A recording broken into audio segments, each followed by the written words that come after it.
Miami no longer have an arm tie behind their back, man. Listen, man, Cane Hill Crib Talk. We here with Coach Bane, X. We finna talk about everything from Mario to running track to 7-on-7. Nightmare's over. Let's get it.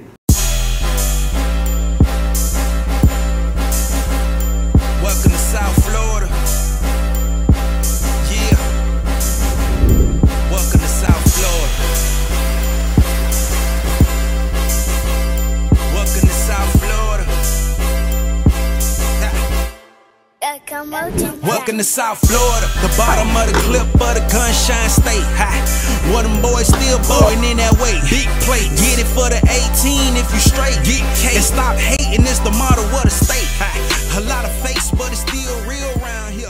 That foreign talk, that can get Yeah. So it's only 32 5-star. Get the fuck. They saying so. It's, Right. you know, if you're a 5-star, then you're projected to go to. Put in there, you don't know who gonna do what when they get to college. Just like first rounders, you don't know who gonna perform in NFL.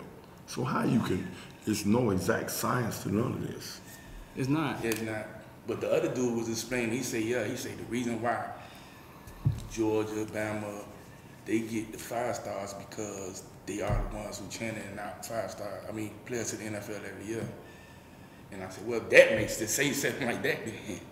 But don't say. So, Yeah. okay, well, when Miami was putting everybody, why we still didn't have all the 5-stars? So tell me, make it make sense.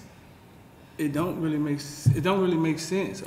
But that's what the system is we use it how we want to use it in our conversations.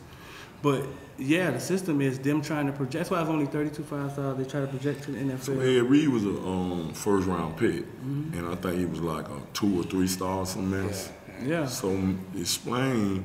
Okay, so which one of them 32 people they picked in front of Ed Reed as a 5-star that ain't get to the league? I'm sure it happens every year. And you know, it's more 3 stars in the pro. I guess because it's more on them anyway. Right. So you can't use that. But no, yeah, I'm sure it happens every year. I'm sure.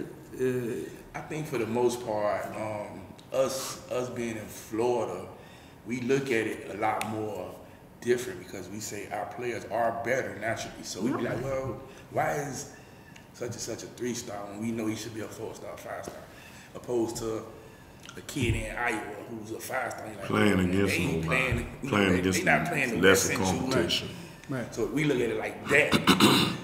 But then they say they can't just be biased and say, okay, all kids in Florida is 5-star. They got to say, well, we just got to level it out. You know But what I they mean? still shorting us on our star. Yeah, naturally.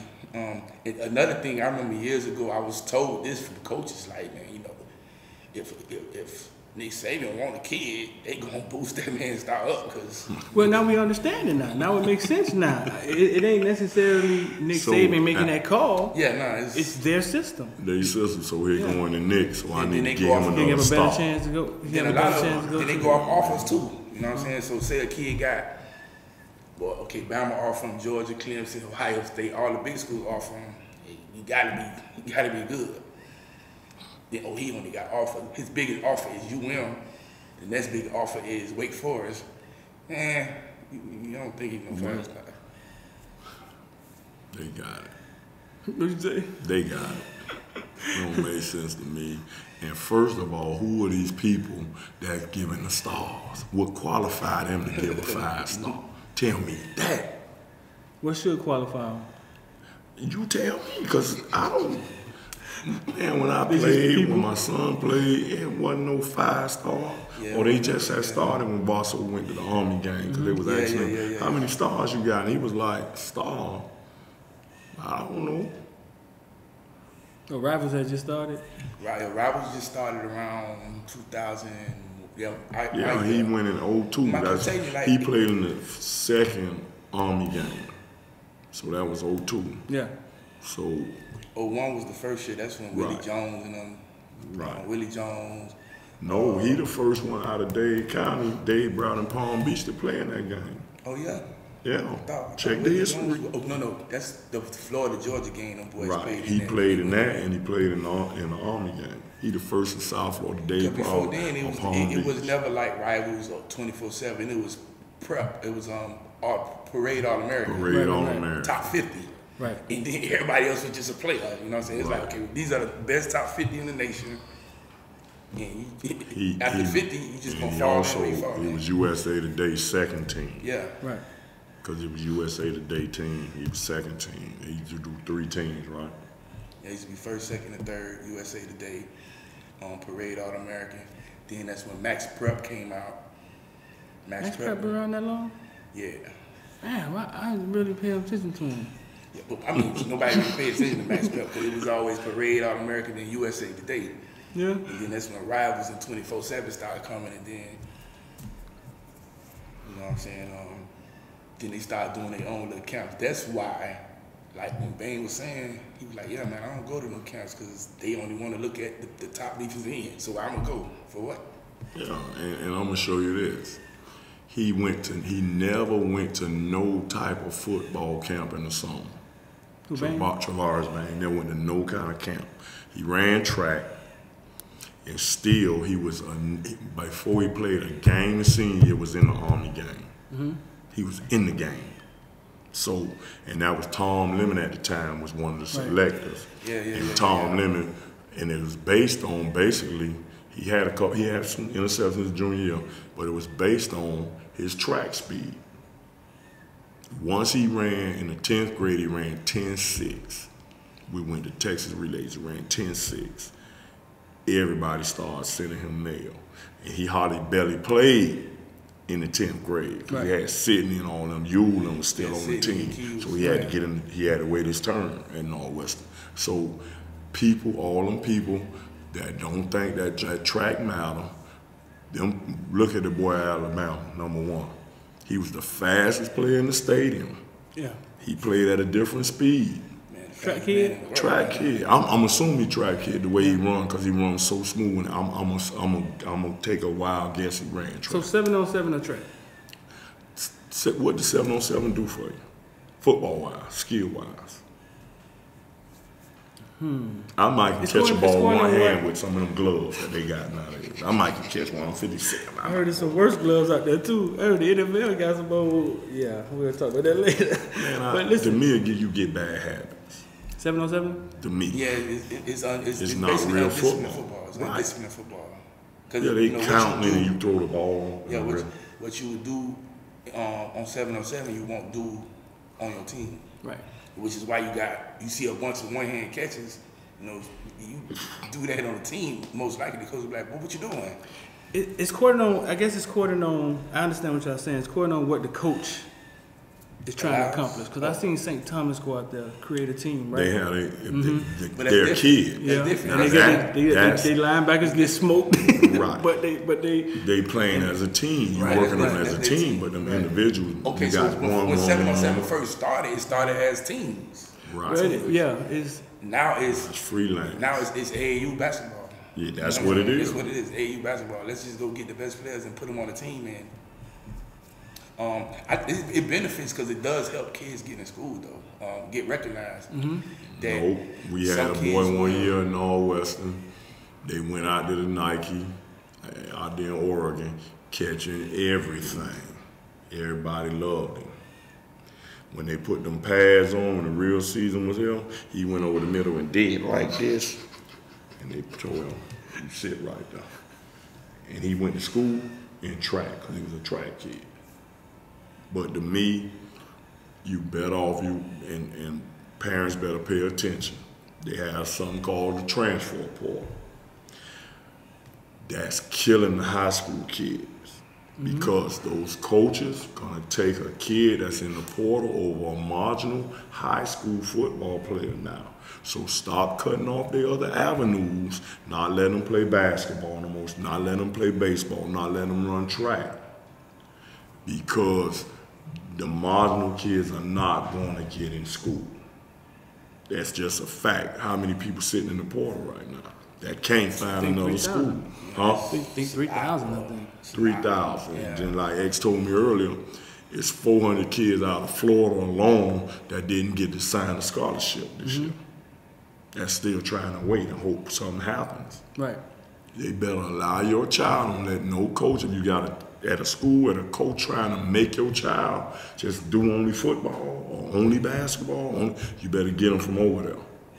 Because when it's over, they can't help you. So let me ask you a question. I know, okay, so this had to be maybe years ago, maybe the 60s, 70s, 80s, when freshmen used to come to college. They weren't allowed to play on the varsity team or something like that. You think if they was to create something like that again, would it benefit the kids? The ones, the ones high school kids? Yeah. But you still only going to be limited to the amount of scholarships you have. Oh, okay. So am I going to use a scholarship he can't play? Because it's right now world. I need him to play right now if he can help me right now. If he can't, I ain't tripping. I mean, with some schools do bring in kids and say, well, we're going to redshirt you this time. Right. Who had that luxury? Alabama, Georgia, Ohio State, the ones that's the big dogs that's winning. But the schools trying to win, they can't do that. They got to get somebody that can help them right now. So two things with 7-on-7. Back to the 7-on-7. Now the 7-on-7 coaches, they take kids to colleges and stuff. They do the traveling around it. Because I went to a couple colleges with 7-on-7, a couple 7-on-7 teams. What you're saying is that, which we've been saying that the transfer portal is what schools are going to start taking depth, not just for plug and play. That's where they're going to start getting the kids from. Right. We've been saying it for a while, but what you're saying, which is a good point, is that you maybe need to play lacrosse, run track, or do something different. And I didn't think about that part. You know what I'm saying? In case it don't work. Because it's going to get tough. I didn't see baseball. How did baseball system become the way it is now, with the minor league, with the AA, AAA? To my knowledge, it's always been that way. It's always been that way? To my knowledge. See, because that's what kind of comes to mind when I start thinking about football. We've been saying this for like 2 years now. It's going to be harder. So you're going to have to really want to play football. You're going to have to really want to take them different routes to get there. The top kids are going to get in. The Shamar Stewarts.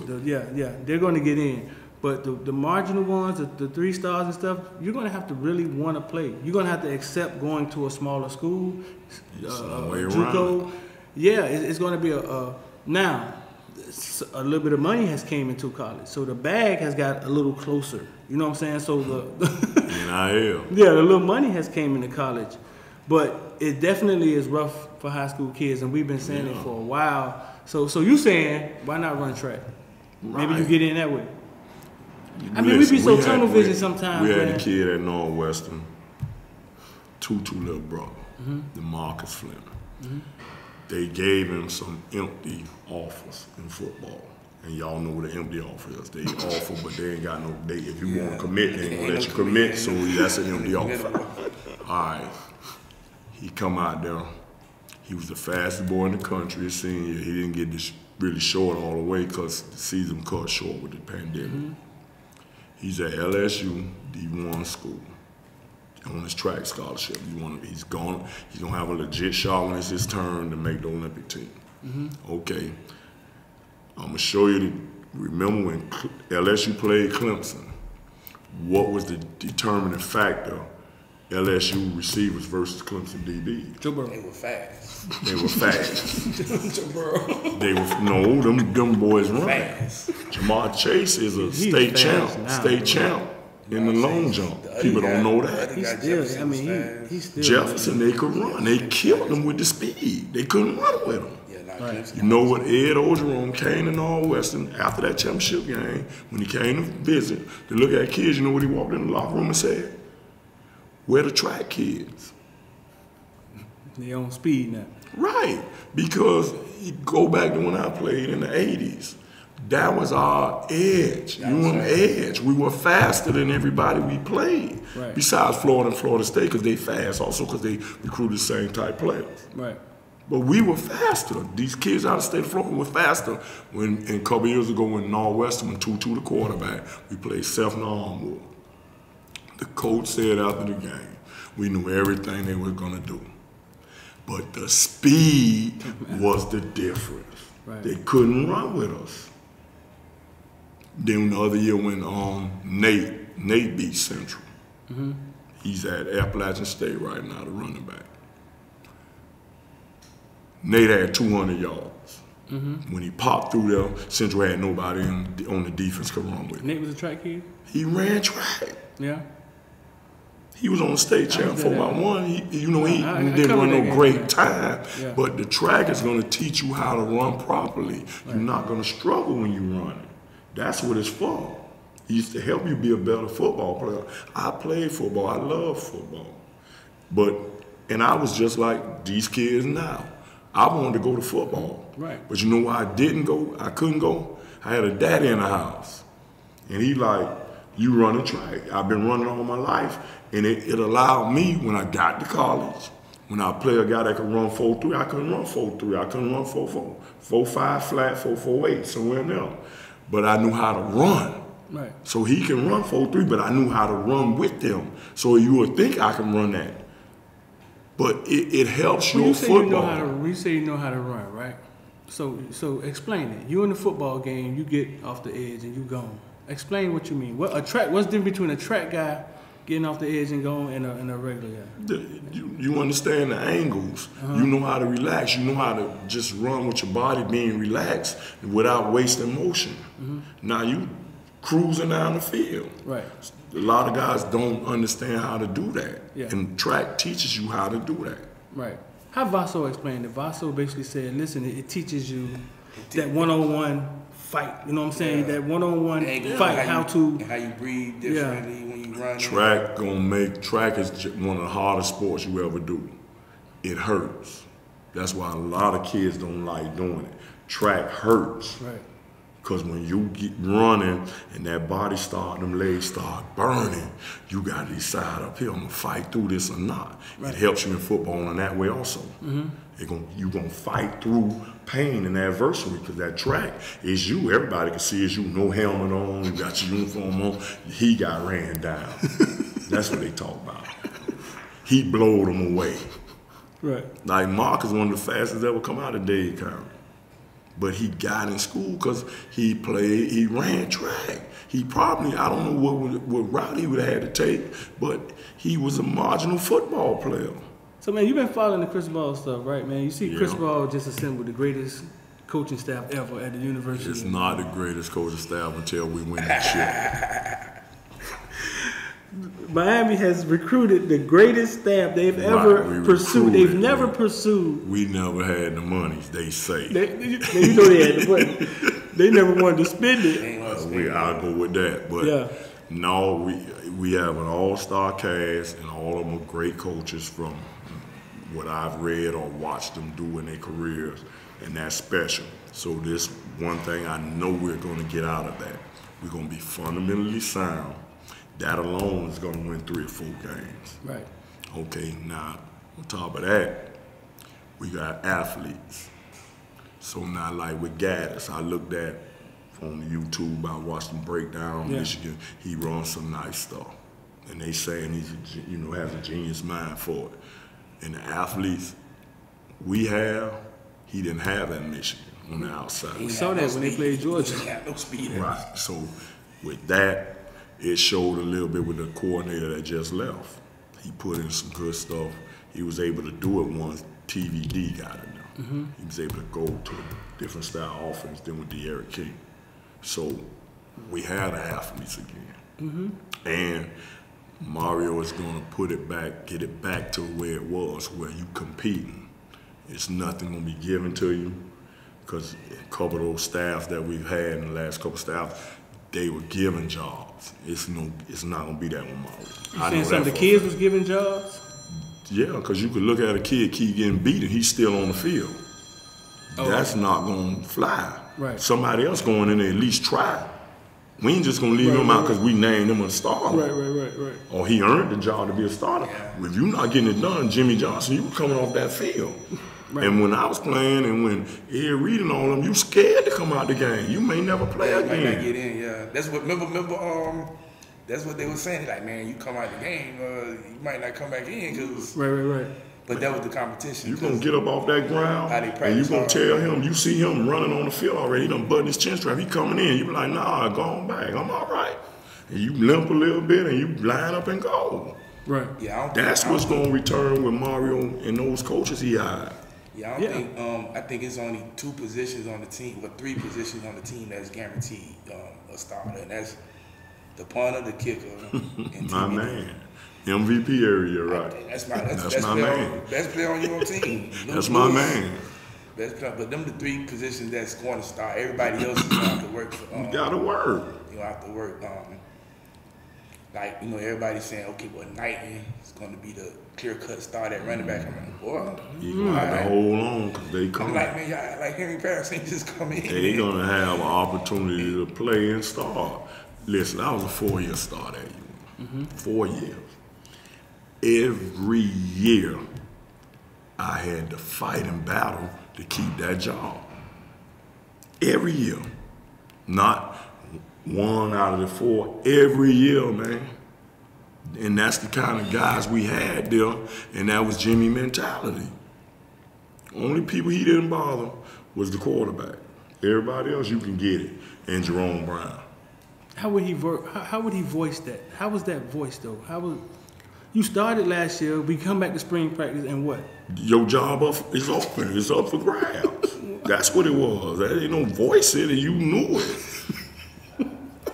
He didn't play. You love to play for him because he got you ready for life. Just because you was great that day, you got to wake up again tomorrow and do some more stuff. Be great again. Right. He's not gonna get it. He probably the greatest coach ever. Him and Nick, they up there together. Him and Jimmy. Yeah, and Butch is not getting the credit I think he deserves.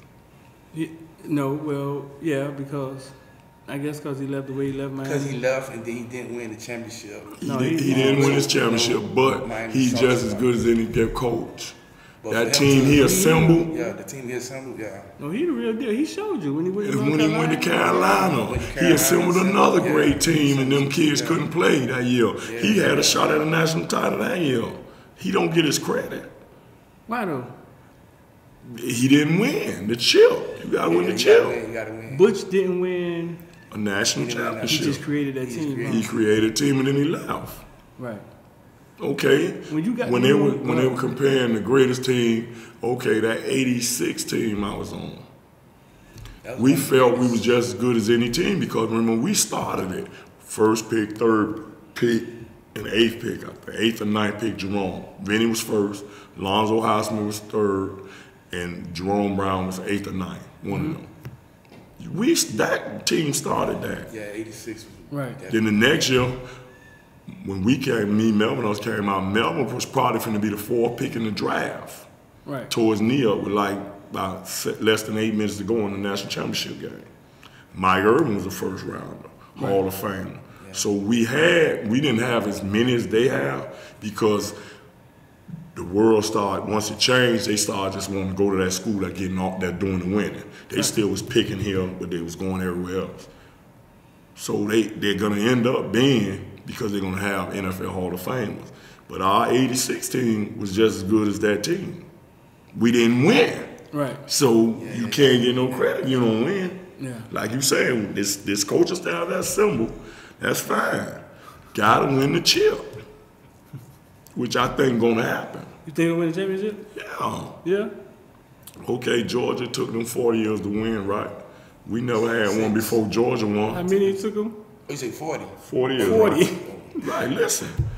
History repeats itself. Right. We never won one till Georgia won theirs, and then 2 years later we won our first one. Oh, yeah? Yeah. Yeah, 83. 83. So we got 2 years. They won 81 or 80, whatever that was, with Herschel Walker now. Oh, 80. And then a couple years later we won, so we all right. Right. History repeats itself. We gonna make it happen though. When you got to Miami, Jimmy Johnson was there, right? Howard recruited Howard me. got him. So Jimmy came after Howard left. Good, perfect. When Jimmy came in, did y'all know who he was? Y'all didn't have the internet. Never heard of him. Right. Never heard of him. All we know, he was from Oklahoma State. And yeah, what Michael Irvin said about it, like, man, this guy come with this hair and we looking at his hair. Talking, we're like, who the hell is this man? Just a guy. Yeah, until he show you he know his X's and O's. How long did it take for him to? Oh, you gonna respect him. Yeah. He ain't take long. No, listen, I wasn't in summer school. So I'm down there. I had me a room and everything, but I, know how to maneuver a little bit. Liberty City came out of me. So they had a meeting. He called the first meeting with them. So he talking about not being late. Yeah. So I'm outside. I'm saying, should I go in there? No, I ain't gonna go in there, but I'm gonna go in there. So I come through the door. The whole team do like this.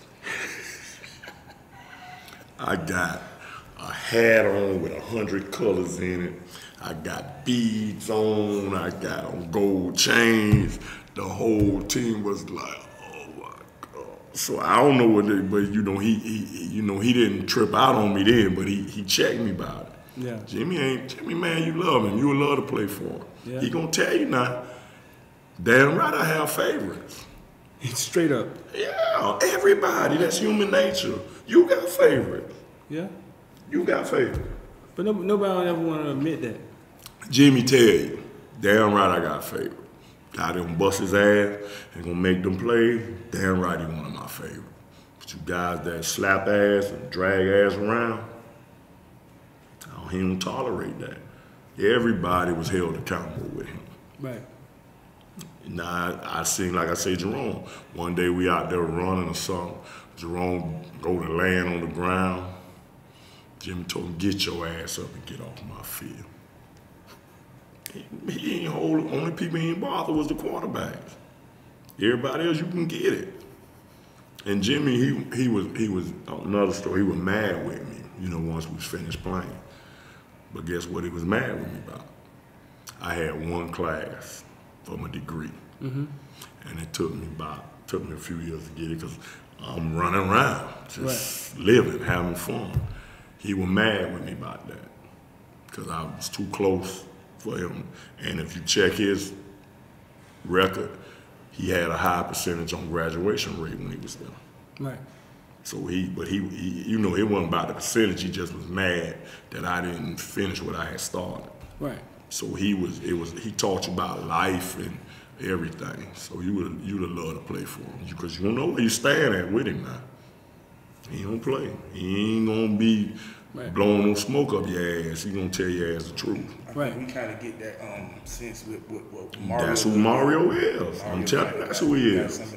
You know Mario, right? Yeah, I know him. His brother Lou played with me. Right. Mario was a baby, but he used to come around, so he watched everything. Right.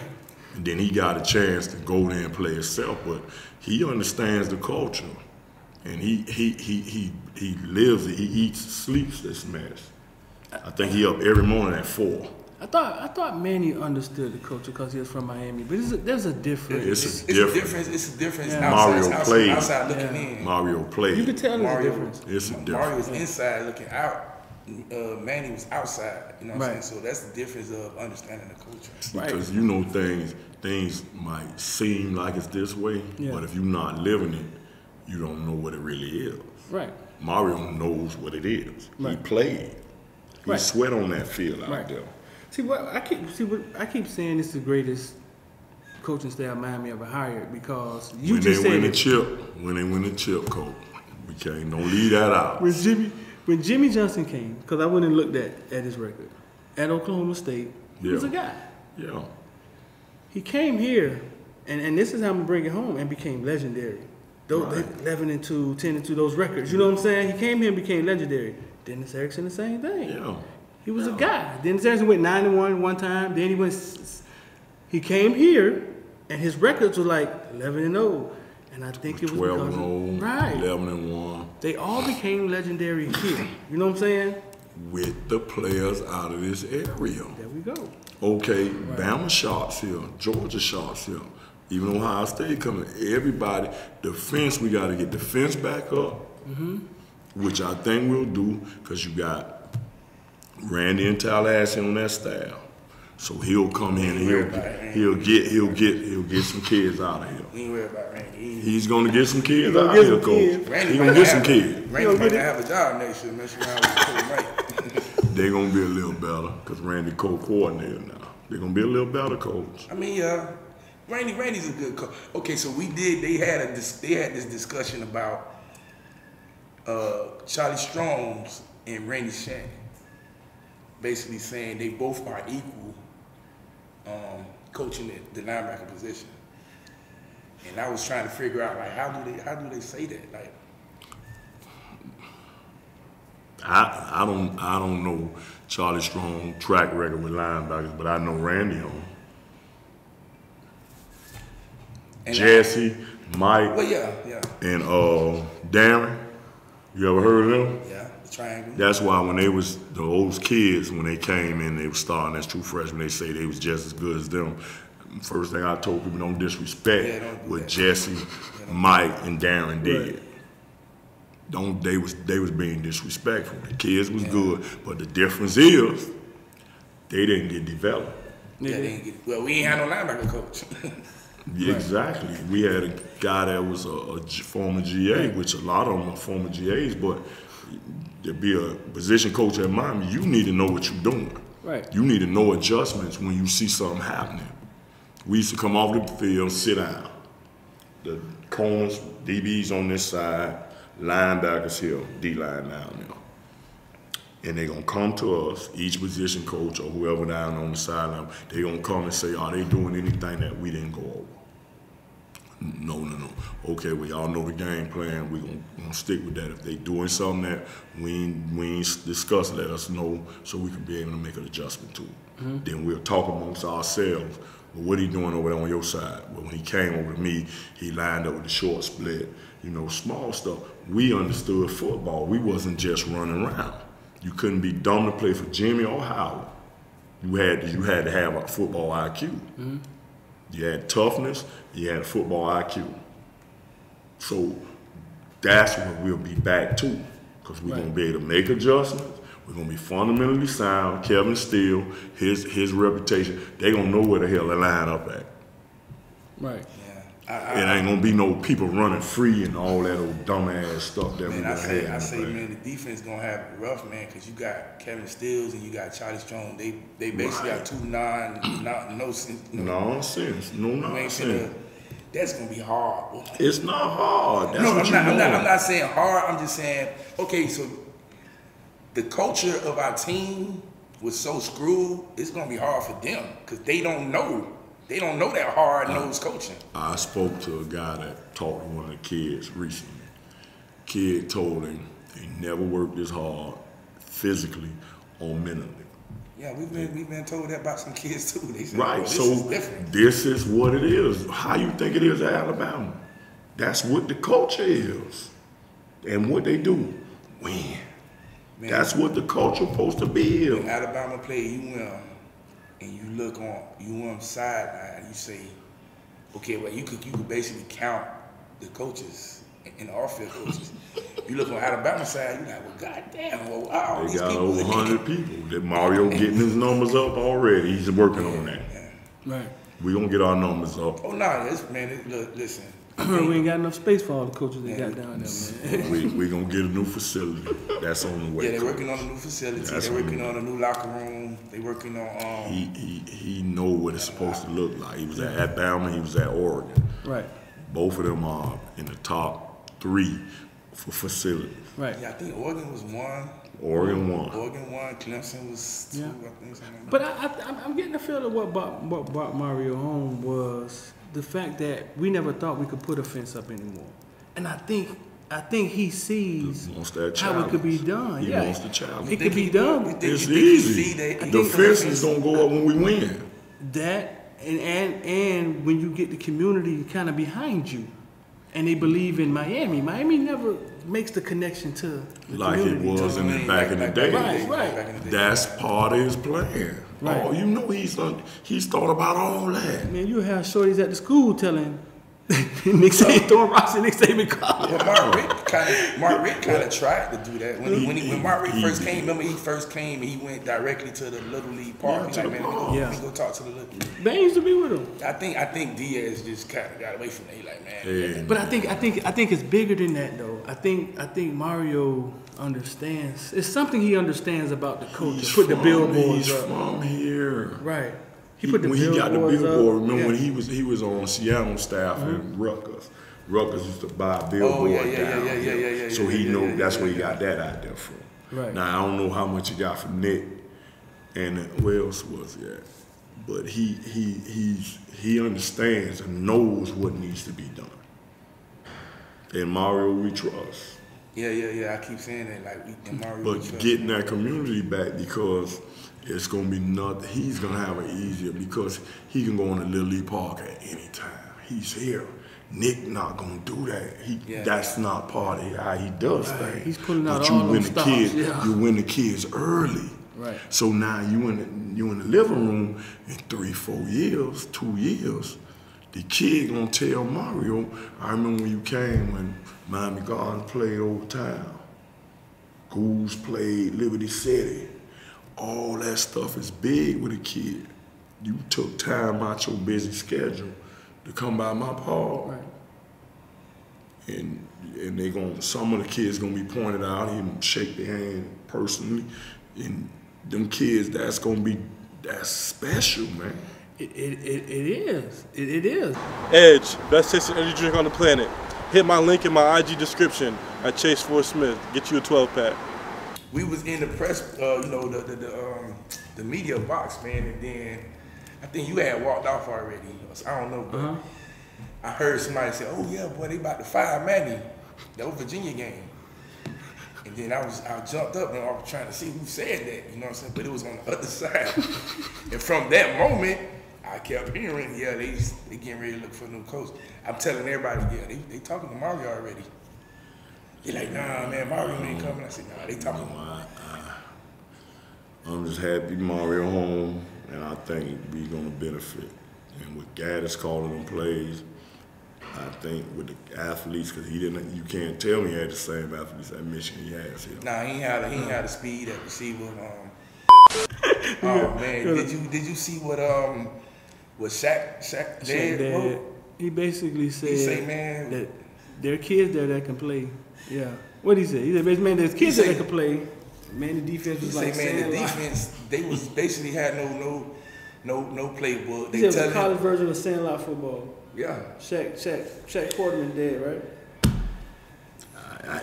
I ain't know all that. He said that's why. It's funny because remember when we asked Leonard Taylor and Hayes. Okay, they recruit the D-line. They recruiting you. What do y'all want you to do? And remember when Alan Hayes said, "Well, they want us to just get straight up the field."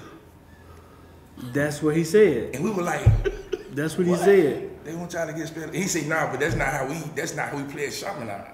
And I was like, "Well, damn, that kind of." He was taught how to play football. Yeah. He said, all these guys you think aren't good enough are too slow, undersized, and bad tacklers and can't read or play. Must have really got good coaching last year to make such strong statements about their abilities. Wait a second, that's not true. The coaching sucked. That's why the coaches were not retained. He said, looking at Diaz defense, you should come away with one thing. It was chaotic mess with players asked to do absurd things. It was a collegiate version of Sandlot football.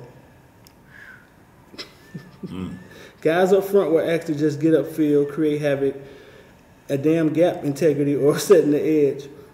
He said, damn gap integrity and setting the edge. Do you have any clue how difficult that makes the linebacker's job? And Torn would always say that the linebackers are like in no man's land, and they don't want nobody to coach them. This man called that from like, he just was thinking that why we got a linebacker coach? Because man, he don't want nobody touching the linebackers because he's asking them to do something that, you know what I'm saying? That's it's unheard, it's unthought of. Huh?